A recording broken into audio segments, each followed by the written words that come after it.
Hi, welcome to Perspectives on Faith. My name is Thie. This week we are at a Rumi conference at George Washington University, Washington, D.C. We have with us two scholars, Dr. Muḥammad Faghfoory, Department of Religion, George Washington University, Washington, D.C., and Dr. Mehdi Aminrazavi, Department of Philosophy of Religion, University of Mary Washington, Fredericksburg, Virginia. I would like to welcome both of you gentlemen to our program here. Thank you. Dr. Rضوی, what is the relevance of Rumi in the contemporary world? Thank you very much for inviting us and having this conversation. Rumi is very pertinent and important to the modern world for a number of reasons. The least of which is that there is a revival of Sufism in general and Rumi in particular. I think part of it has to do with the fact that fundamentalism is so prevalent in parts of the Islamic world. The sort of more orthodox approach to Islam has created the kind of ambience, the kind of environment that many people are trying to look for alternative interpretations that, for example, Rumi is a very good representative of that. The spirit of tolerance, the spirit of inclusiveness, the spirit of acceptance of the other people is so central to Rumi's teachings. And so I think in the beginnings of the 21st century, when we see so much intolerance, not only in the Islamic world, but also in the European world, of people who don't tolerate others because they're different, maybe their religion, maybe color, maybe ethnicity, from Bosnia to Afghanistan and other parts of the world. I think Rumi is a breath of fresh air. He brings to us a different kind of approach and perspective to looking at the world. We can all coexist, we can all love each other, and we can all respect each other. I think that's one of the general salient features of Rumi's thought. I would like to pose the same question to you, Dr. Faghfoory. What's the relevance of Rumi in the contemporary world? Well, we have to go a little back in history.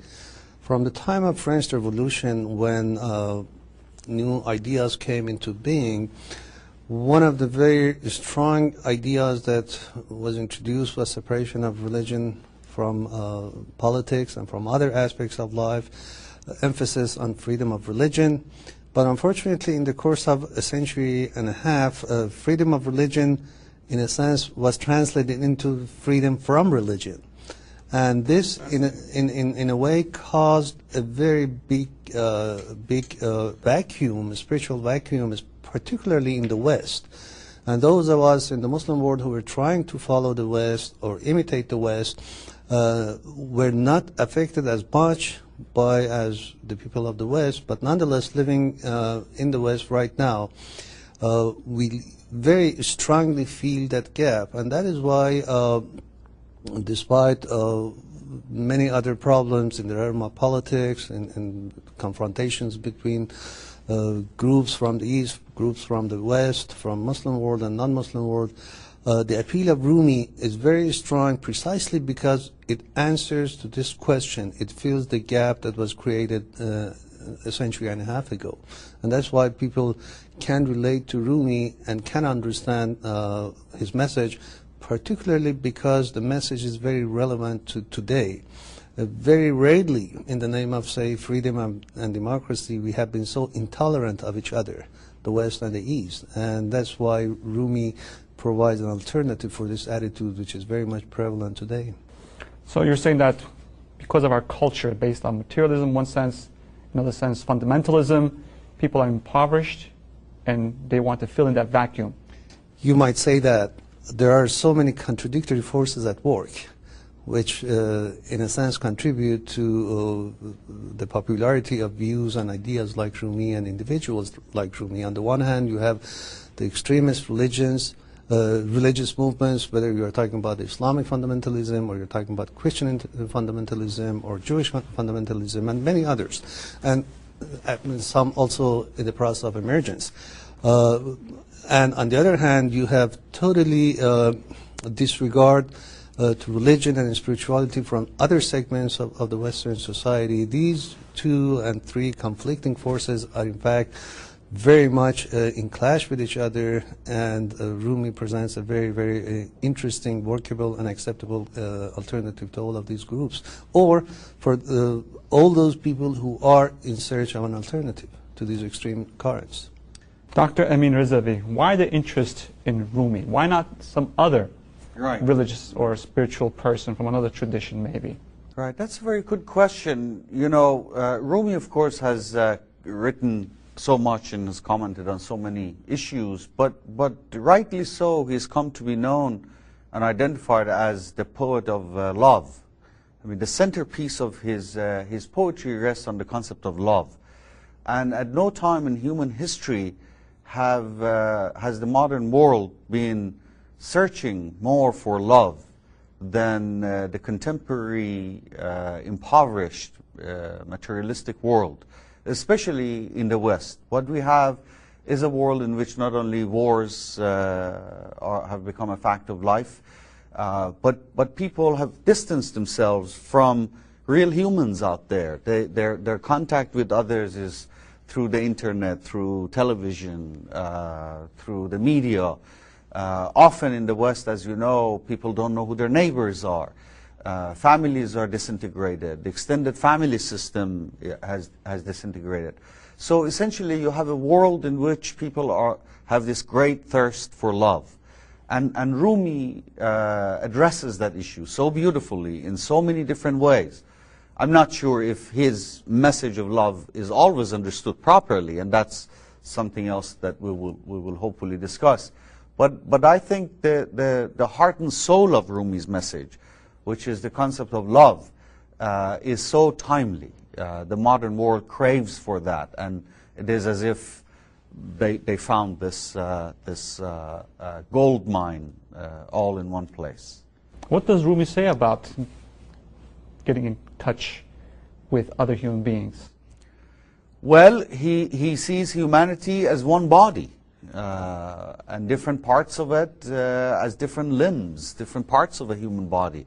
He does not separate it at a time when individualism is so prevalent. There is this big, huge ego at the center of so many societies where people want to separate themselves based on race and culture and ethnicity and language and so many things. Rumi says we all are one. We have the same origin. We are essentially a united whole. And I think that message is very heartwarming and refreshing. What were some of the examples of Rumi for our contemporary world in terms of interfaith dialogue? Did he have dialogue? Did he establish dialogue with other members, other faith adherents? Well, if you read the Divan of Kabir, Divan Kabir of Rumi, or Masnavi, there is hardly any piece of poetry that he does not address the very same question that you address right now. And since all of them come from God, they all ultimately reflect one reality. Somebody made an example of revelation of God's message in general, like a waterfall which gushes forth from the top of a mountain, and once it comes down, it is divided into several different rivers and streams. All of these rivers and streams are still from the same source, which is water, but each in its own forms. And this is how, in a way, Rumi sees different religions, and that's why he does not really differentiate them in the realm of meaning, although in the realm of form like those streams and rivers that each one goes through the mountain, one goes through the valleys and so on, and takes different forms. They are very different, and they must be very different, and that's what God wants. Nonetheless, what Rumi emphasizes is the ultimate reality, ultimate one source of all these religions. And perhaps this is one of the reasons that makes his message very appealing today. Many Muslim saints, philosophers, Sufis have written on this issue. There are many stories in Masnavi, for example, in conversation between Sayyidina Musa, Moses, and God.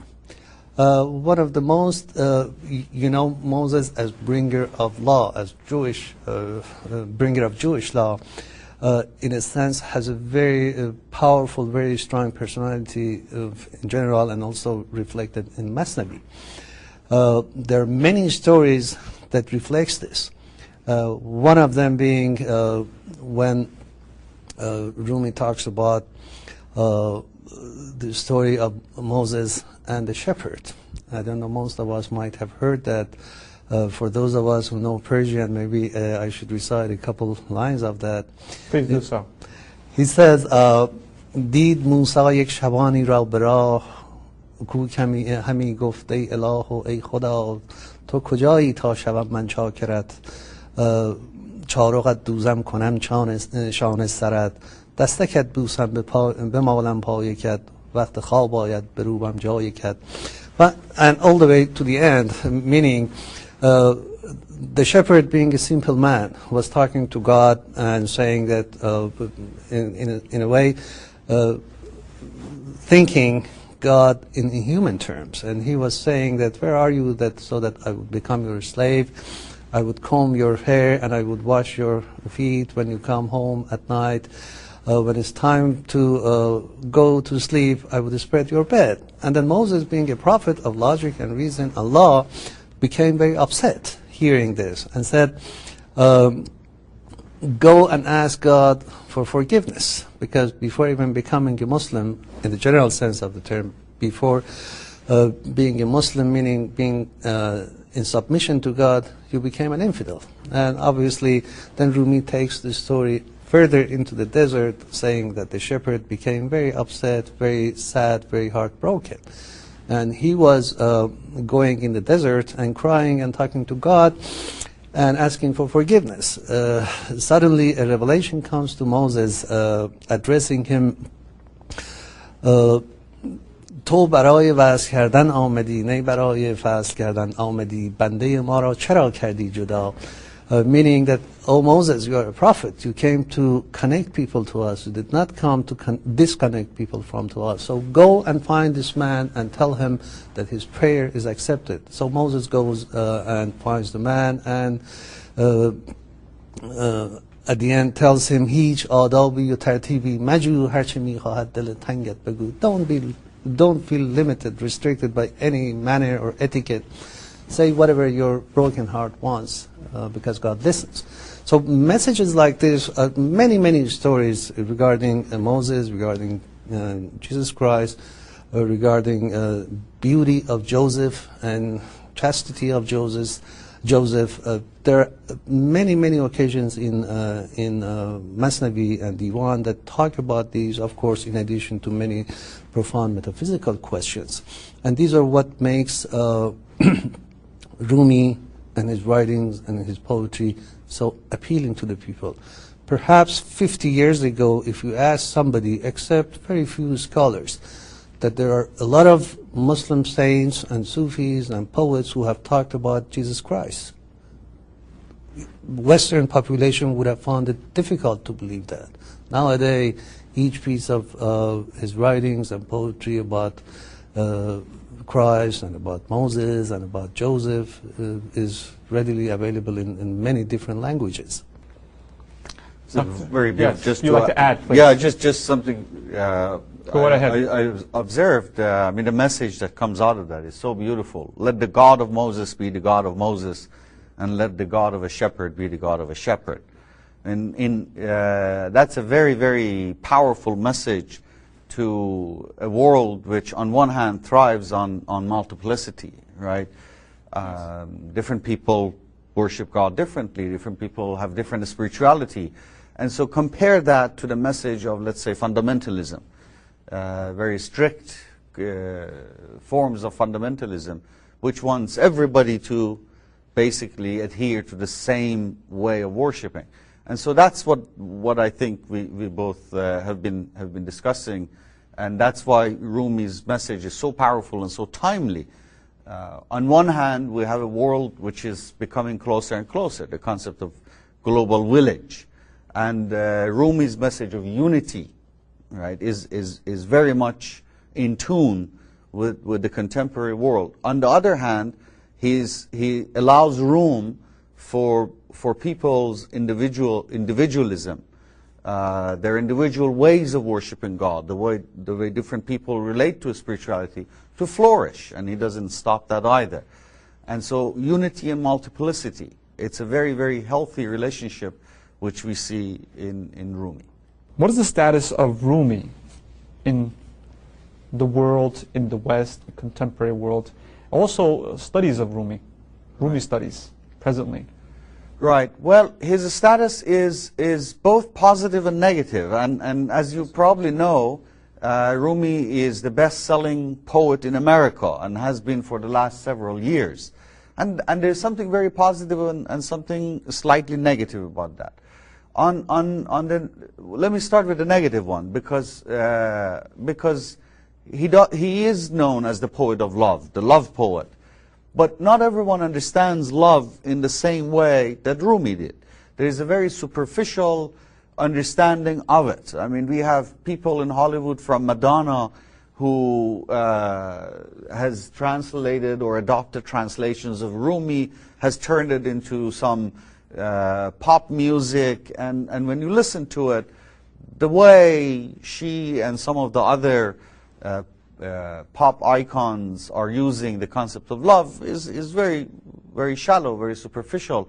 It's not what Rumi had in mind. That profound, mystical, existential love is very different. So in that sense, if you walk into just about any bookstore in America, you will see at least a dozen or two books on Rumi.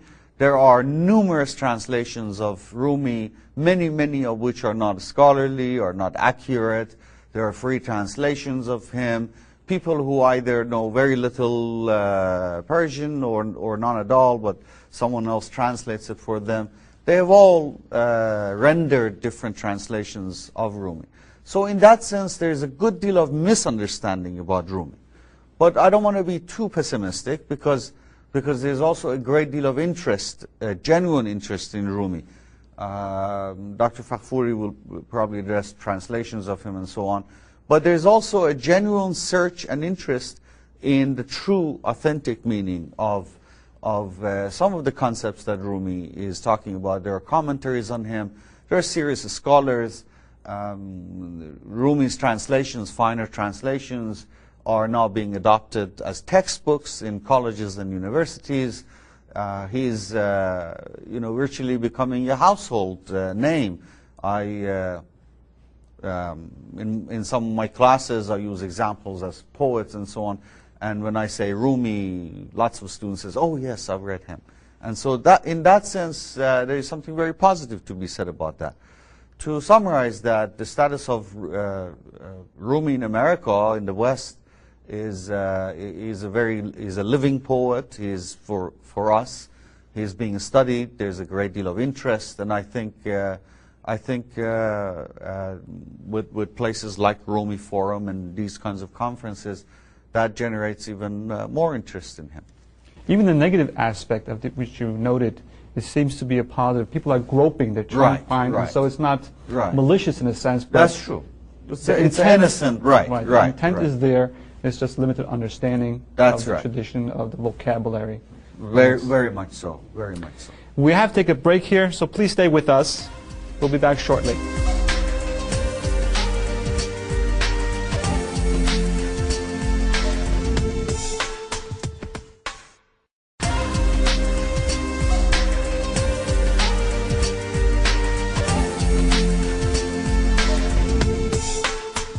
Thank you for staying with us. We are back discussing Rumi with Dr.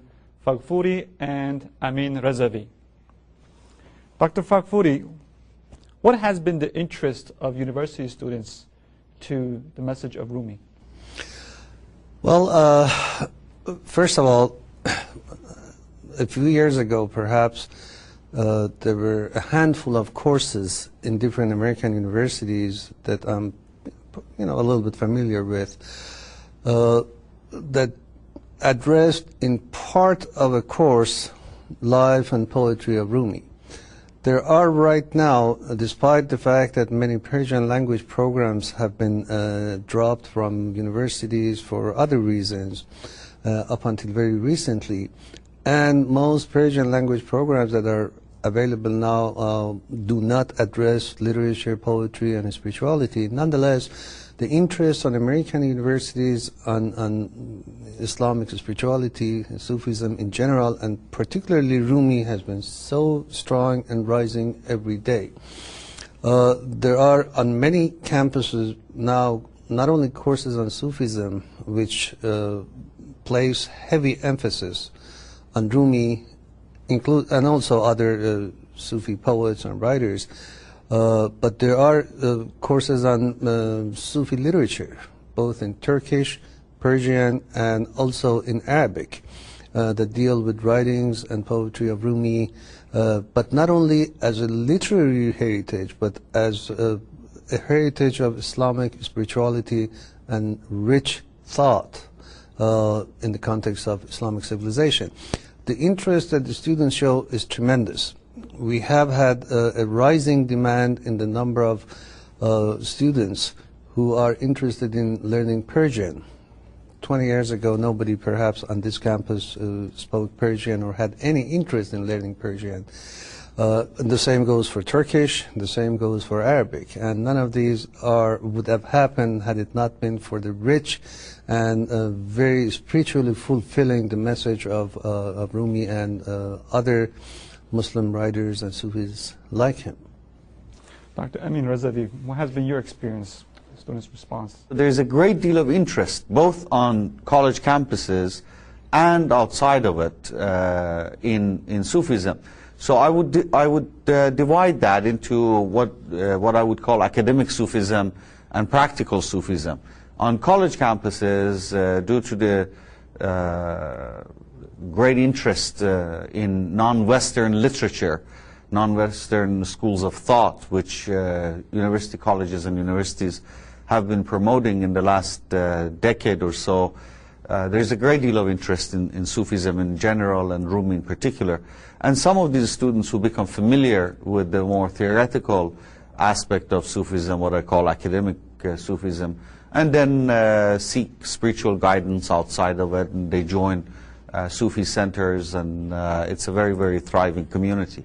What kind of activities do they have at these centers, these Sufi centers? It's very much traditional, traditional Sufi practices, depending, as you know, it changes from order to order.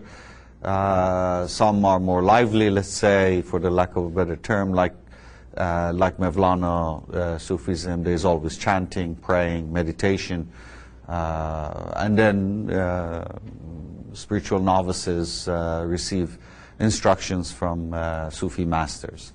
Dr. Faghfoory might be able to shed more light on that, but that's generally speaking how it works. Dr. Faghfoory, would you like to add anything to what Dr. Rضوی mentioned? Well, the interest, as Dr. Aminrazavi said, has been growing very fast on Sufism, which is good in many ways, but also has its own minuses as well.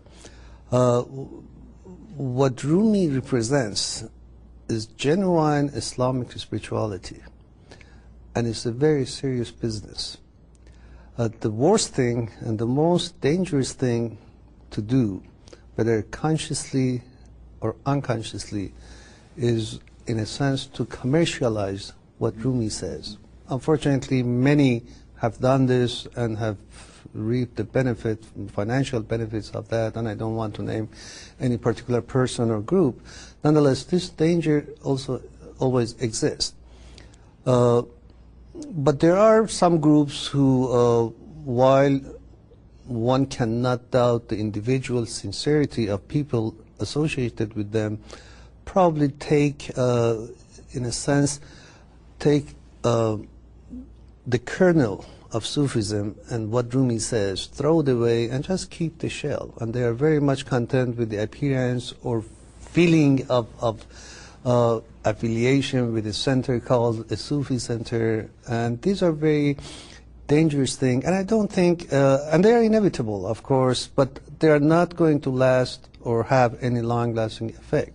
There are, however, some centers which obviously with great sincerity and seriousness follow what Rumi says and what Rumi did, what other Sufi masters taught in the course of 10 centuries or so. And those are the ones who usually are open to their own members only. And rightly so, and therefore it varies from order to order, but also non-initiates, I should say, do not see or observe much of their activities, and this is what it has always been in genuine Sufi orders, as up until perhaps 100 years ago. Non-initiates were not allowed to enter into the ceremonies and invocation sessions of the Rumi order either. So there are many groups that are now mushrooming, so to speak, and one has to be aware of that. While one has to appreciate their quest for truth and for love, and for God, ultimately, nonetheless, one has to be watching them very carefully as far as their activities are concerned, and do not confuse the activities of some of these groups with genuine Sufism that Rumi represented. Just to comment on that a bit, again, I keep going back to history. Much of Sufism came to America in the 60s. In fact, when there was this great influx of so-called Eastern wisdom, Hinduism, Buddhism, Sufism, and all that. And unfortunately, part of the reason was the peace movement, what was called the hippie movement. And so spirituality, which came to America in the 60s, was an anti-war, anti-violence, pacifist, anything goes movement. And so there was a great deal of touchy-feely matters there, and people wanted to express their freedom and so on.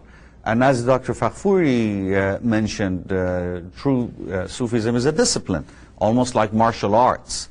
There's a big difference between genuine martial art and street fight, right? If you want to learn martial art, it takes years and years and years of practice. So the legacy of the 60s sort of lingered on in a certain form after the 60s went away. There were some notions of Sufism as kind of a, called, for the lack of a better term, where this spirituality was adopted, but Islam was not necessarily. So it became a kind of a generic spirituality almost.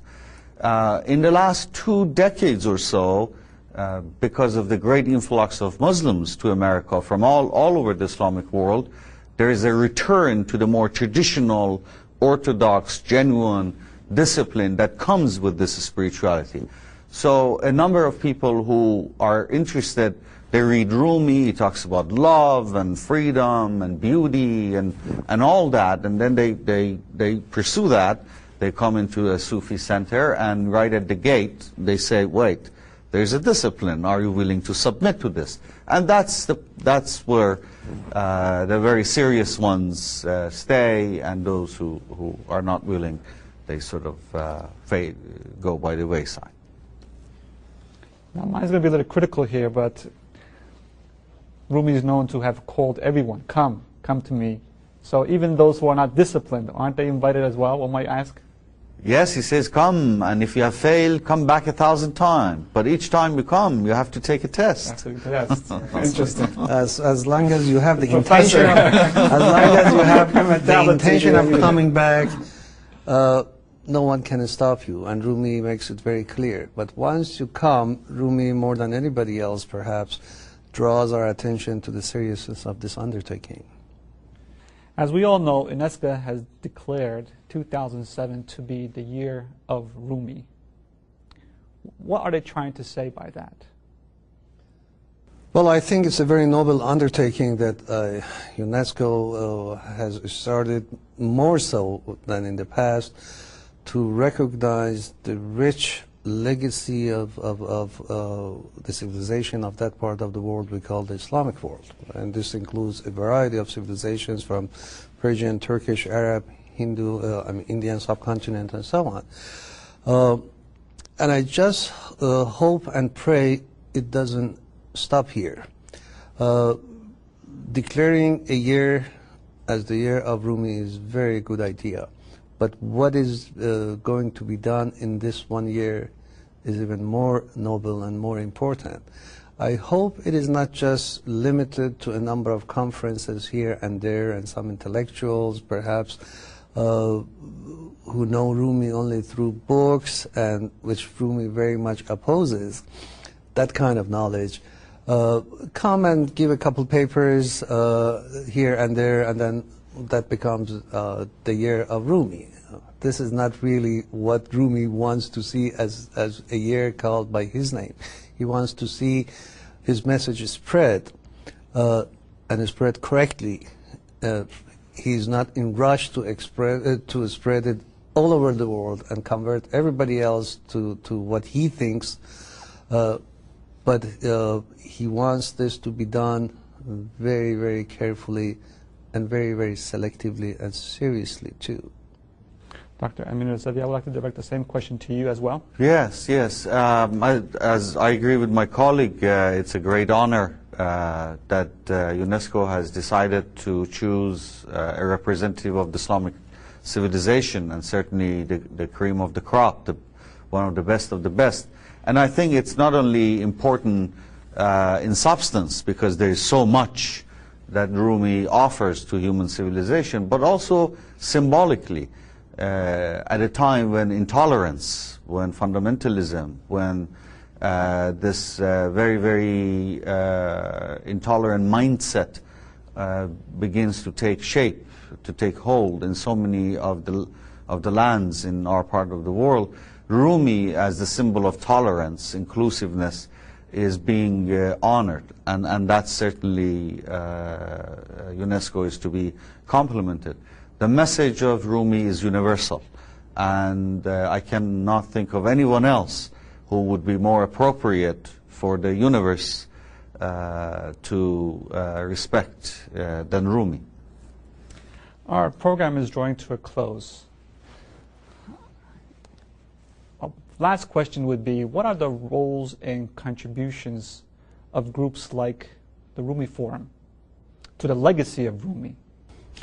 Well, first of all, I should commend you for, first of all, establishing this forum a few years back, and all the activities that the forum has been performing in the last 5-6 years, especially in bringing more and more understanding by contacting different religious groups, different ethnic groups, linguistic groups, and overall trying to get the message of Rumi across, that we are all children of one God. We are all children of, especially in the context of Abrahamic religions, we are all children of Abraham. This is one of the very important achievements of groups or forums or centers like Rumi Forum. I should say that I just hope it doesn't stop there. I just hope it goes far deeper and far more extensive, and reaches as many people as it can. But also, Rumi is not a one-dimensional person whose message is only tolerance and love. Rumi is an extremely pious, extremely orthodox Muslim philosopher, thinker, metaphysician, and saint. These aspects of Rumi should also be very much introduced by centers like Rumi Forum, because otherwise Rumi is introduced in a very distorted way, as if he was a man who was easy with his own religion. He didn't care about other religions. He was, in a sense, a free thinker who had no relation with revelation at all. And this is the wrongest picture one can give, not only of Rumi, of any other figure in Islamic spirituality. If this is understood and presented to the people, of course, not with the intention of converting everybody to Rumi's thought, but waking up everybody to the tradition that he or she lives in, precisely what Rumi hoped to do and did in his own lifetime. That's why when he died, we read in history that the entire city and surroundings, including Armenian, Jews, Muslims, Persian, Turks, Arabs, all participated not only in his funeral but had their own session for commemorating his death. This is the kind of message that Rumi wants to. In a sense, Rumi doesn't want to convert everybody to Islam. He wants to wake up everybody to the reality of his own tradition, his own religion. And I think for this purpose, centers and groups and associations like Rumi Forum can play a very, very important role. And I hope that they would play that important role. Yes. Yes, our civilization needs bridge builders at a time when divisions are so deep, and there are those who propose and advocate clash of civilizations. I think dialogue among civilizations is the most imperative and most important task before us.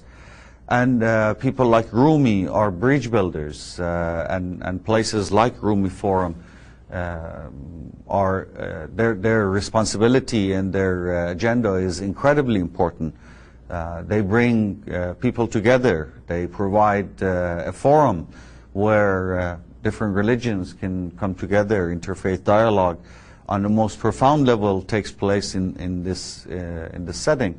What we have witnessed in the last day and a half has been none other than that. I was looking around in the audience, and there was a Franciscan monk, and there were clergies, and there were Jews and Muslims, Sunnis, Shiites, Ismailis. They all sat in the same room under the same roof, and Rumi became a focal point, the person who brought everyone together. And I think that is so significant, so important, that it ought to continue. So I also compliment the Rumi Forum for having achieved this task, and I hope to see this continue for years to come.